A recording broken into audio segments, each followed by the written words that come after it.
আসসালামু আলাইকুম, শুভেচ্ছা সহ আমন্ত্রণ জানাচ্ছি দেশের এবং দেশের বাইরের সকল দর্শক শ্রোতাকে চ্যানেল আই সংবাদ আয়োজন নিয়ে বার্তা কক্ষে রয়েছি আহমেদ মেহেদী হাসান। সংবাদের শুরুতেই চলুন জেনে নেওয়া যাক ফ্রেশ আটা ময়দা সুজি সংবাদ শিরোনাম। নির্বাচন গ্রহণযোগ্য করতে অন্তর্বর্তী সরকারকে তত্ত্বাবধায়কের ভূমিকায় যেতে বিএনপির আহ্বান, সরকারের দলীয় লোক থাকলে অপসারণের দাবি। ভুল সিদ্ধান্তে তত্ত্বাবধায়ক ব্যবস্থা বাতিল হয় বললেন আইনজীবী, তত্ত্বাবধায়ক ফিরলেও পরবর্তী নির্বাচনে প্রয়োগ হবে বলে সর্বোচ্চ আদালতে উল্লেখ। আন্তর্জাতিক সংস্থার সব দাবি মেনে নেওয়া সম্ভব নয় বলে পররাষ্ট্র উপদেষ্টার মন্তব্য, আওয়ামী লীগ নিষিদ্ধের সিদ্ধান্ত সঠিক বলছে বিএনপি।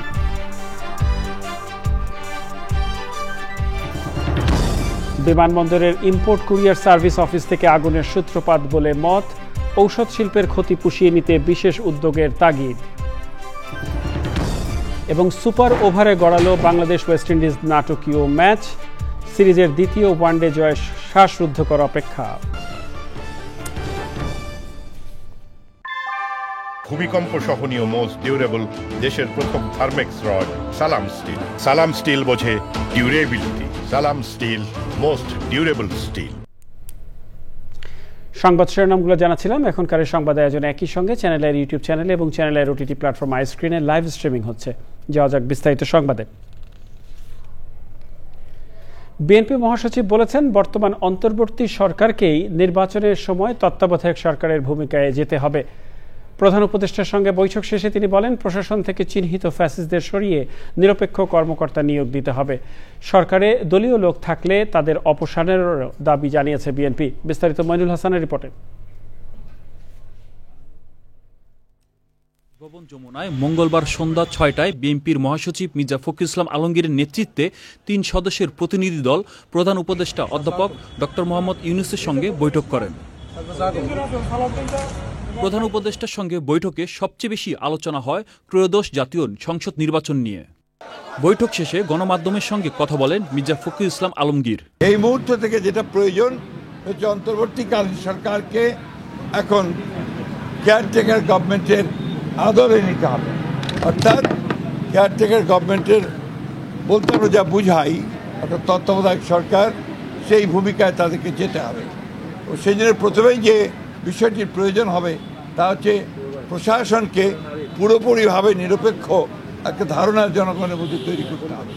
তিনি বলেন, সরকারে দলীয় লোক থাকলে তাকে অপসারণের অনুরোধ করতে হবে। সেক্রেটারিয়েটে যারা এখনো আছেন, যাদেরকে চিহ্নিত ফ্যাসিস্টদের দোষর বলা হয়, তাদেরকে সরিয়ে সেখানে নিরপেক্ষ কর্মকর্তা দেওয়ার জন্য আমরা বলেছি যে প্রশাসনেও, জেলা প্রশাসন বিশেষ করে, সেখানেও একইভাবে ব্যবস্থা গ্রহণ করতে হবে। এবং আমরা কিছু কিছু কথা বলে এসেছি যেগুলো আমরা মনে করেছি যে তারা এখনও সেই পুরনো সরকারের, ফ্যাসিস্ট সরকারের স্বার্থ পূরণ করছে, তাদেরকে অপসারণের কথা আমরা বলেছি। বিচার বিভাগ থেকে ফ্যাসিস্টদের দোষর সরিয়ে নিরপেক্ষ বিচার নিয়োগ দেওয়ার দাবিও জানিয়েছেন বলে জানান বিএনপির মহাসচিব। Moinul Hasan, channel I, Dhaka. Bangladesh West Indies সিরিজের দ্বিতীয় ওয়ানডে ম্যাচটি সুপার ওভারে গড়িয়েছে। দুই দলের রানই সমান ২১৩ রানে রেখে শেষ হয় ম্যাচ। ম্যাচের শেষ বলে জয়ের জন্য ওয়েস্ট ইন্ডিজের দরকার ছিল ৩ run. Part time off spinner Saif হাসানের বলে 2 ক্যারিবীয় ব্যাটসম্যান দৌড়ে 2 রান নিলে টাই হয় খেলা। ম্যাচ গড়ায় সুপার ওভারে। হোম অফ ক্রিকেটে এই মুহূর্তে চলছে সুপার ওভারের খেলা। Really go after it. Yeah, I agree. He's usually very strong in that area. There's no pace to work with, and that was his undoing. Shofran Rutherford has hit many sixes over extra cover, over point, but the lack of pace doesn't allow him to disappointment there. শেষ খবর পাওয়া পর্যন্ত West ইন্ডিজের সংগ্রহ 1 উইকেটে 3 run. নির্বিচারে গ্রেফতার এবং আওয়ামী লীগের কার্যক্রম নিষিদ্ধের বিষয়ে 6 আন্তর্জাতিক সংস্থার দেয়া চিঠি প্রসঙ্গে পররাষ্ট্র উপদেষ্টা বলেছেন, মানবাধিকার সংস্থাগুলোর সব দাবি মেনে নেওয়া সম্ভব নয়।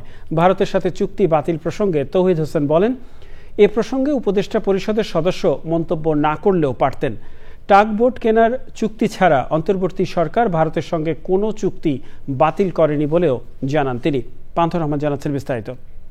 দুদিন ধরে সামাজিক যোগাযোগ মাধ্যমে চর্চার বিষয় ভারতের সঙ্গে 10 চুক্তি বাতিল প্রসঙ্গ। এ নিয়ে এক উপদেষ্টার মন্তব্য এবং তারপর নানা মত।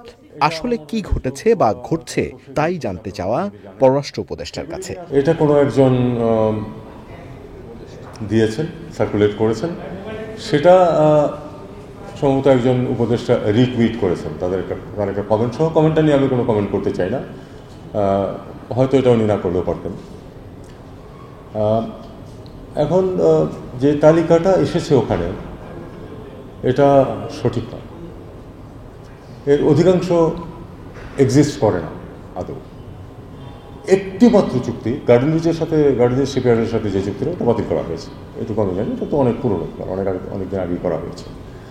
বাকিগুলোর কয়েকটি আছে যে বিভিন্ন পর্যায়ে আছে এবং ঠিক ওই নামের নেই, অন্যরকম ডেসক্রিপশনের কিছু আছে। জানতে চাওয়া হয় নির্বিচারে গ্রেপ্তার বন্ধ ও আওয়ামী লীগের কার্যক্রমে নিষেধাজ্ঞা বাতিলে মানবাধিকার সংস্থাগুলোর দেয়া চিঠি প্রসঙ্গে। হিউম্যান রাইটস সংগঠনগুলো তাদের কাজ করবে, সরকারের পক্ষে তাদের সব কিছু মেনে নেওয়া কখনোই সম্ভব হবে না। অবশ্যই আমরা যখন কোনো মানবাধিকার নিয়ে যখন কোনো কনসার্ন আসে, সেটাকে আমরা বিবেচনায় নিই এবং সরকারের পক্ষে যেটুকু সম্ভব সেটা করা হয়। এটা তো প্রতিবাদ করার বা বিবৃতি দেওয়ার বিষয়। তারা তাদের অবজারভেশন দিয়েছে, আমরা আমাদের সেই অনুযায়ী কাজ করবো। কোনো একটা স্টেজে যদি তাদের কোনো একটা বিষয় নিয়ে আপত্তি থাকে বা তারা কোনো বিশেষ আমাদের কাছে কোনো উত্তর চায়, আমরা সেটা অবশ্যই জানাবো। উপদেষ্টা জানান, ত্রিপুরায় 3 বাংলাদেশি হত্যার ঘটনা জানতে চেয়ে লেখা বাংলাদেশের চিঠির জবাব দেয়নি Delhi. Panth Rahman, channel I, Dhaka. BNP চেয়ারপারসনের উপদেষ্টা আমানুল্লাহ আমান বলেছেন, আওয়ামী লীগের রাজনৈতিক কর্মকাণ্ডে নিষেধাজ্ঞা দেওয়ার সিদ্ধান্ত সঠিক। রাজধানীতে আলোচনায় তিনি বলেছেন, এই দলটি যেহেতু গুম খুন করেছে তাই তারা রাজনীতি করতে পারে না। ফ্যাসিবাদ বিরোধী রাজনৈতিক দলগুলোকে যে কোনো মূল্যে ঐক্যবদ্ধ থাকার আহ্বান জানিয়েছেন তিনি। আমান বলেছেন, আগামী বছরের ফেব্রুয়ারির প্রথমার্ধেই নির্বাচন হবে, কোনো ষড়যন্ত্রের নির্বাচন পেছানো যাবে না।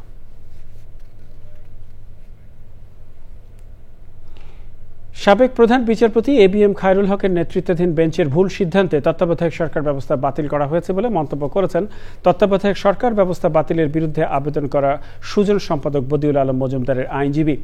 সর্বোচ্চ আদালতে তিনি বলেছেন, এর ফলে 90 দিনের জায়গায় দেশকে 10 বছর অনির্বাচিত সরকারকে দেখতে হয়েছে। তিনি বলেন, রায়ে তত্ত্বাবধায়ক ব্যবস্থা ফিরে এলেও তা প্রয়োগ হবে পরবর্তী নির্বাচনে।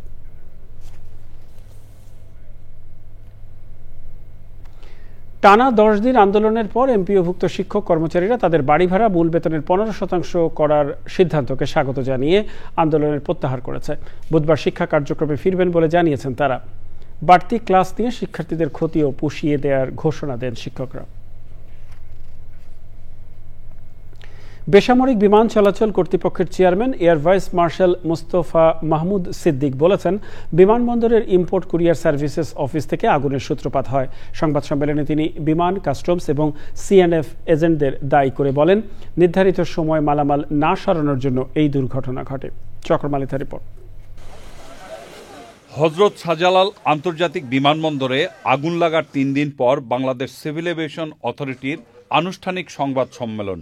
শুরুতে লিখিত বক্তব্যে তিনি আগুন লাগার সূত্রপাতের জায়গার কথা জানান।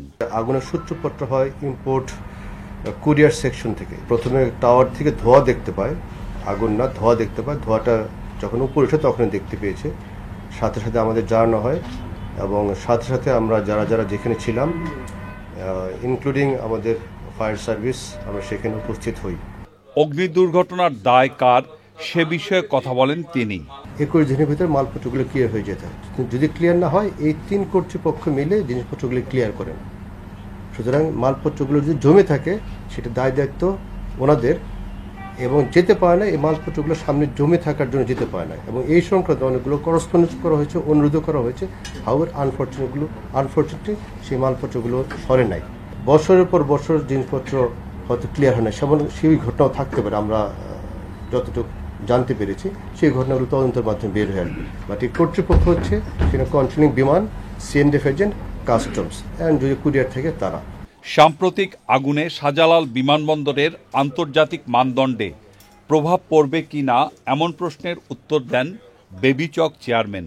মনে করি যে আইকাও এই ঘরটা পরবর্তীতে যদি দেখে যে আমাদের স্টেপগুলো কেমন হচ্ছে, প্রবাবলি সেটা আমাকে আরও বেটার সাপোর্ট করবে টু আপলিফট মাই পজিশন। সুতরাং আইকাও এর মাধ্যমে আমার মনে হয় কোনো মানদণ্ডে আমার আঘাত আসবে না।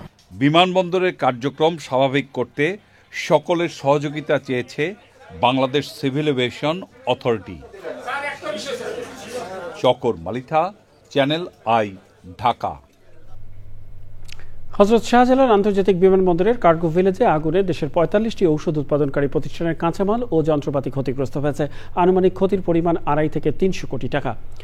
ক্ষতির প্রভাব কাটিয়ে উৎপাদন এবং সরবরাহ চেইন সচল রাখতে নতুন করে কাঁচামাল আমদানিতে এলসি খোলা, ব্যাংকিং সহায়তা এবং দ্রুত পণ্য খালাসের নিশ্চয়তা চেয়েছে বাংলাদেশ ঔষধ শিল্প সমিতি। জানাতুল বাকিয়া কেকা রিপোর্ট। হযরত শাহজালাল আন্তর্জাতিক বিমানবন্দরের কার্গো ভিলেজে আগুনে ক্ষয়ক্ষতি নিয়ে রাজধানীতে সংবাদ সম্মেলন আয়োজন করে বাংলাদেশ ওষুধ শিল্প সমিতি। এতে দুর্ঘটনাজনিত ক্ষয়ক্ষতি মোকাবেলায় ভবিষ্যৎ করণীয় নিয়ে ১৪ দফার দাবি জানান ওষুধ শিল্প মালিকরা।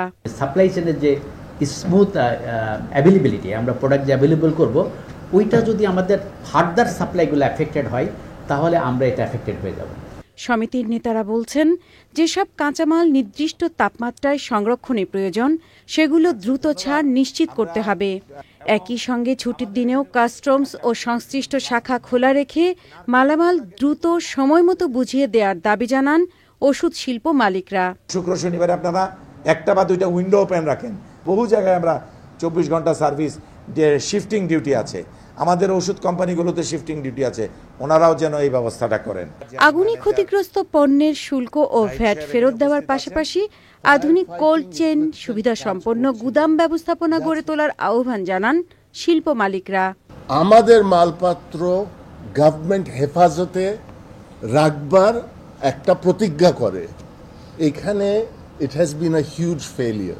আমরা বিভিন্ন জায়গা থেকে যে আবার ফ্রেশ ইম্পোর্ট করব, সেটার জন্য যে ব্যাংকিং সাপোর্টটা সেটা যদি আমরা ঠিকমতো পাই, যে ক্ষতিটা হলো সেটা আমরা ওভারকাম করতে পারবো in terms of availability of the material. ওষুধ শিল্প মালিকদের দাবি, বর্তমানে কারখানাগুলোতে ২-৩ মাসের উৎপাদনের কাঁচামাল মজুদ থাকায় তাৎক্ষণিকভাবে ওষুধ উৎপাদনে বড় প্রভাব পড়বে না। জান্নাতুল বাকিয়া কেকা, চ্যানেল আই, ঢাকা।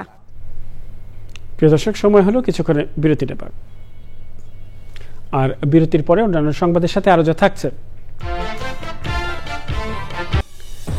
বিরতির পরে আরো একবার আমন্ত্রণ চ্যানেল আই সংবাদে।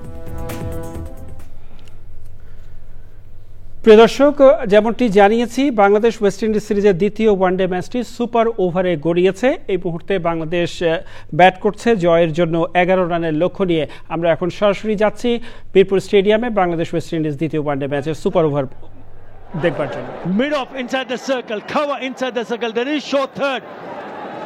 So if it's on the offside, maybe, just maybe, Shomoshoka can try to hit over the top on the offside. We'll have to wait and see. They're taking a bit of time. That's fine. Change of mindset, change in the field again. So the fielder at short fine has gone back.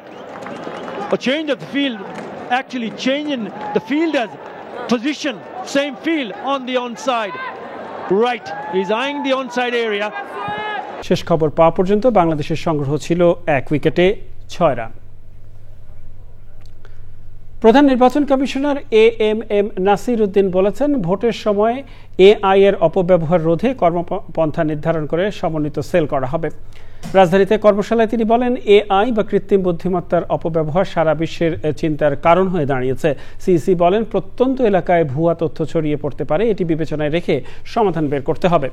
নির্বাচন commission সচিব বলেন, বিশ্বের 92% দেশে নির্বাচন AI এর কারণে প্রশ্নবিদ্ধ হয়। আমিন জুয়েলার্স আন্তর্জাতিক সংবাদ।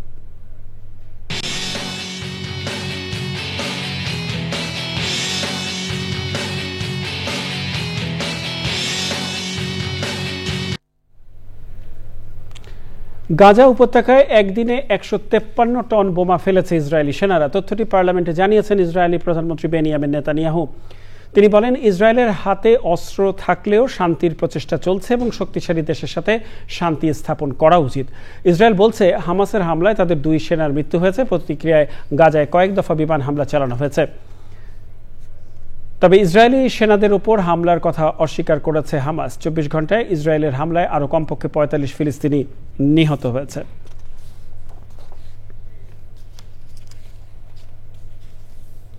কৃষি সংবাদ।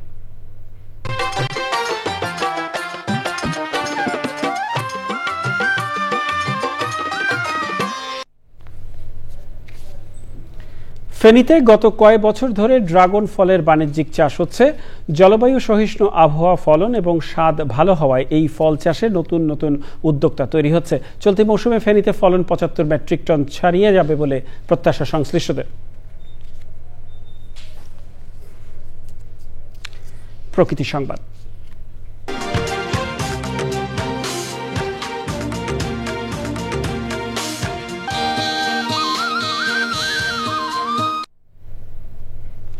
নিজস্ব অর্থায়নে নভেম্বর মাসে তিস্তা মহাপরিকল্পনা কাজ শুরুর দাবিতে ঐক্যবদ্ধ তিস্তা পাড়ের মানুষ।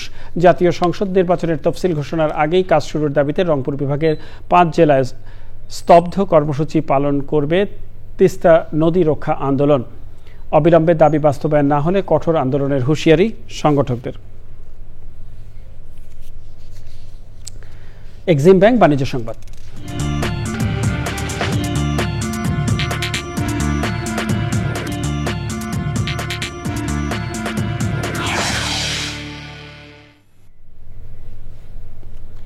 সিলেট দোহা রুটে বাংলাদেশ বিমানের সরাসরি ফ্লাইট সাময়িক বন্ধের সিদ্ধান্তের প্রত্যাহার এবং নিয়মিত ফ্লাইট চালু করার দাবিতে সংবাদ সম্মেলন করেছে কাতারের দোহার জালালাবাদ অ্যাসোসিয়েশন। বক্তৃতা করেন সংগঠনের সাধারণ সম্পাদক আবু তাহের চৌধুরী। সে সময় দ্রুত ফ্লাইট চালুর দাবি নিয়ে কথা বলেন সংগঠনের সিনিয়র সভাপতি বদরুল আলম, ইরফান মিয়া, আব্দুল মান্নান, যুগ্ম সম্পাদক আব্বাস উদ্দিন, সাংগঠনিক সম্পাদক সিরাজুল ইসলাম শাহিন ও সংগঠনের উপদেষ্টা সৈয়দ আনা মিয়া। সে সময় উপস্থিত ছিলেন তারেক আহমেদ চৌধুরী, খালিকুজ্জামান ও সিরাজুল ইসলাম সেবুল। প্রিয় দর্শক, সময় হলো আবারও কিছুক্ষণের বিরতি নেবার। আর বিরতির পর খেলার সংবাদে যা থাকছে। আমন্ত্রণ আরও একবার চ্যানেল আই সংবাদে।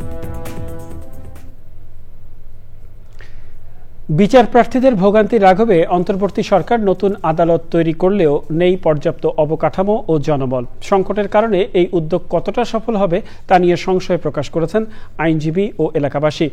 আবুল কালাম আজাদের পাঠানো তথ্য ও ভিডিও চিত্রে সাদিয়া উমরের রিপোর্ট। দেশের দক্ষিণ পশ্চিমাঞ্চলের 22 লক্ষাধিক জনসংখ্যা অধ্যুষিত সাতক্ষীরা জেলার বিভিন্ন আদালতে বিচারাধীন দেওয়ানি মামলা 43,809টি। এতদিন জেলা জজের অধীনে 17টি আদালতে এসব মামলার বিচার কাজ চলত। সম্প্রতি অন্তর্বর্তীকালীন সরকার জেলায় আরও 16টি নতুন আদালত স্থাপন করেছে। কেউ 20 বছর, কেউ বা 40 বছর আদালতের বারান্দায় ঘুরে মামলা নিষ্পত্তি করাতে পারছেন না। কারো মামলা নিষ্পত্তির পর নথি খুঁজে পাচ্ছেন না। আমি আজ 25 বছর কেসে বুক দিছি, শুধু কোর্টে আসিয়া যায়। এখন শুনছি যে আরো 16টা কোর্ট হচ্ছে। একটু বিচারক বাড়াতেন, কোর্ট বাড়াতেন, সেক্ষেত্রে খুব দ্রুত গতিতে মামলা নিষ্পত্তি পেত। যে মামলার নিষ্পত্তির সংখ্যা বাড়ছে, কিন্তু গুণগত যে বিচার বা মানুষের ন্যায় বিচার যেটা, এটার একটা সংকট দেখা যাচ্ছে। এখনো পর্যন্ত যে পরিপত্র জারি হওয়া সত্ত্বেও আমাদের এজলাস নাই, আমাদের যথেষ্ট অবকাঠামো নাই, জনবল নাই, এগুলো খুবই জরুরি প্রয়োজন। কারণ শুধু কোর্ট আসলেই তো হবে না, তাদের বসার জায়গা এবং তাদের ফুল সেটআপ লাগবে। বিচারের গুণগত মান ও ন্যায় বিচারের সংকট যাতে সৃষ্টি না হয় তার প্রতিও দৃষ্টি দেওয়ার আহ্বান জানিয়েছেন আইনজীবীরা।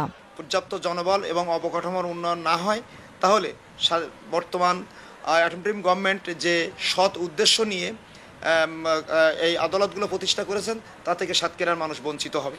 এখনই প্রয়োজন নতুন আদালত ভবন এবং মামলার পরিচালনার জন্য পরিবেশ। এইগুলো সুষ্ঠু পরিবেশের জন্য সুষ্ঠু বিচারক যে বসবে কোথায়, এই বসা যে বিচার করবে, এই বিচারের জায়গায় নাই। অবকাঠামোগত প্রস্তুতি ছাড়া এই উদ্যোগ কাগজে কলমে সীমাবদ্ধ থেকে যাবে। তাই দ্রুত সংকট সমাধানের পদক্ষেপ নেওয়ার দাবি আইনজীবী ও এলাকাবাসীর। Sadia Omar, channel I. বাংলাদেশের রাজনৈতিক ভবিষ্যৎ এবং গণতান্ত্রিক উত্তরণের পথ নিয়ে ব্রিটিশ পার্লামেন্টের হাউস অব লর্ডসে গোলটেবিল বৈঠক হয়েছে। ইউকে বাংলা প্রেস ক্লাবের উদ্যোগে আলোচনা সভায় বক্তারা দ্রুত বাংলাদেশে অবাধ, সুষ্ঠু, নিরপেক্ষ নির্বাচন দিতে অন্তর্বর্তী সরকারের প্রতি আহ্বান জানান। লন্ডন থেকে ফজলুল হকের ভিডিও চিত্রে শাহ এমি হোসেনের রিপোর্ট। বাংলাদেশের রাজনৈতিক ভবিষ্যৎ এবং গণতান্ত্রিক উত্তরণের পথ নিয়ে গভীর উদ্বেগ ও আশাবাদ ব্যক্ত করে ব্রিটিশ পার্লামেন্টের হাউস অব লর্ডসে এক গোলটেবিল বৈঠক অনুষ্ঠিত হয়। ইউকে বাংলা প্রেস ক্লাবের উদ্যোগে ব্রিটিশ পার্লামেন্টের এই আয়োজন করে। অনুষ্ঠানের সভাপতি ব্যারোনেস পলা মঞ্জিলা এই গোলটেবিল বৈঠকের আলোচনার বিষয়বস্তু তুলে ধরে বলেন, Bangladesh has to gain from all of our experience from local government, central government, businesses. We want to help improve Bangladesh. We want to see a fair, free election, of course, but a peace and prosperous Bangladesh. বাংলাদেশকে কিভাবে উন্নত করা যায় সেই বিষয়ে বলেন doctor Anwara Ali. বাংলাদেশের প্রত্যেকটা দল বা মানুষকে কিভাবে আমরা ইনভলভ করে যেতে পারি, আর পরে আমরা কি করতে পারি বাংলাদেশের জন্য, এআই কিভাবে আমরা ডেভেলপ করব, আমাদের রিনিউয়েবল এনার্জি, অনেকগুলা বিষয় নিয়ে আমরা আলাপ করলাম। ইউকে বাংলা প্রেস ক্লাবের সভাপতি সাংবাদিক রেজা আহমেদ ফয়সল চৌধুরী জানান, এই সেমিনারে সবার একটাই বক্তব্য ছিল ফ্রি ফেয়ার ইলেকশন। প্রফেশনাল ছিল, ব্যারিস্টার, সলিসিটার, লয়ার, ডাক্তার সবাই ছিল, জার্নালিস্ট। আমরা ইউকে বাংলা প্রেস ক্লাবের পক্ষ থেকে আমরা করেছি এবং সবারই বক্তব্য একটা যে ফ্রি ফেয়ার ইলেকশন। অনুষ্ঠানে উপস্থিত ছিলেন রূপা হক এমপি, সাবেক labour party MP Rushanara Ali সহ বিশিষ্ট জনেরা। শাহ এমি হোসেন, চ্যানেল আই, লন্ডন। বিশ্ব আয়োডিন দিবস 2025 উদযাপন উপলক্ষে বাংলাদেশ ক্ষুদ্র ও কুটির শিল্প কর্পোরেশন বিসিকের আয়োজনে সর্বজনীন আয়োডিন মুক্ত লবণ উৎপাদন কর্মসূচি টেকসই সহ বাস্তবায়ন শীর্ষক সেমিনারে বক্তারা বলেছেন, আয়োডিন অভাবজনিত সমস্যা একটি জনস্বাস্থ্য সমস্যা। আয়োডিনের অভাবে গলগণ্ড, বামনত্ব, অকাল গর্ভপাত, শারীরিক ও মানসিক প্রতিবন্ধী সহ বিভিন্ন সমস্যা দেখা দেয়। এই সমস্যা মোকাবেলায় সকলকে এই বিষয়ে সচেতন হতে হবে। সচেতনতাই পারে আয়োডিন জনিত সকল রোগ নির্মূল করতে। বিসিক চেয়ারম্যান সাইফুল ইসলামের সভাপতিত্বে সেমিনারের প্রধান অতিথি ছিলেন শিল্প সচিব মোহাম্মদ ওবায়দুর রহমান। বিশেষ অতিথি ছিলেন স্বাস্থ্য শিক্ষা অধিদপ্তরের মহাপরিচালক অধ্যাপক ডক্টর নাজবুল হোসেন। সেমিনারে মূল প্রবন্ধ উপস্থাপন করেন ডক্টর আশেক মাহফুজ। জানাবো খেলার খবর।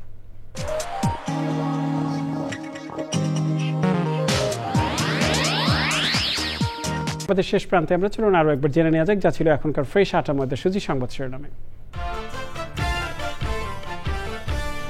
নির্বাচন গ্রহণযোগ্য করতে অন্তর্বর্তী সরকারকে তত্ত্বাবধায়কের ভূমিকায় যেতে বিএনপির আহ্বান। সরকারে দলীয় লোক থাকলে অপসারণের দাবি। ভুল সিদ্ধান্তে তত্ত্বাবধায়ক ব্যবস্থা বাতিল হয় বললেন আইনজীবী। তত্ত্বাবধায়ক ফিরলেও পরবর্তী নির্বাচনে প্রয়োগ হবে বলে সর্বোচ্চ আদালতে উল্লেখ। আন্তর্জাতিক সংস্থার সব দাবি মেনে নেওয়া সম্ভব নয় বলে পররাষ্ট্র উপদেষ্টার মন্তব্য। আওয়ামী লীগ নিষিদ্ধের সিদ্ধান্ত সঠিক বলছে বিএনপি। এবং বিমানবন্দরের ইম্পোর্ট কুরিয়ার সার্ভিস অফিস থেকে আগুনের সূত্রপাত বলে মত। ঔষধ শিল্পের ক্ষতি পুষিয়ে নিতে বিশেষ উদ্যোগের তাগিদ।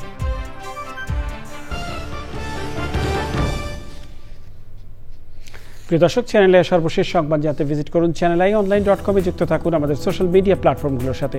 এর সাথে শেষ করছি এখনকার সংবাদ আয়োজন। সংবাদে এতক্ষণ আমাদের সাথে থাকার জন্য সংবাদ টিমের সবার পক্ষ থেকে আপনাদের আবারও শুভেচ্ছা।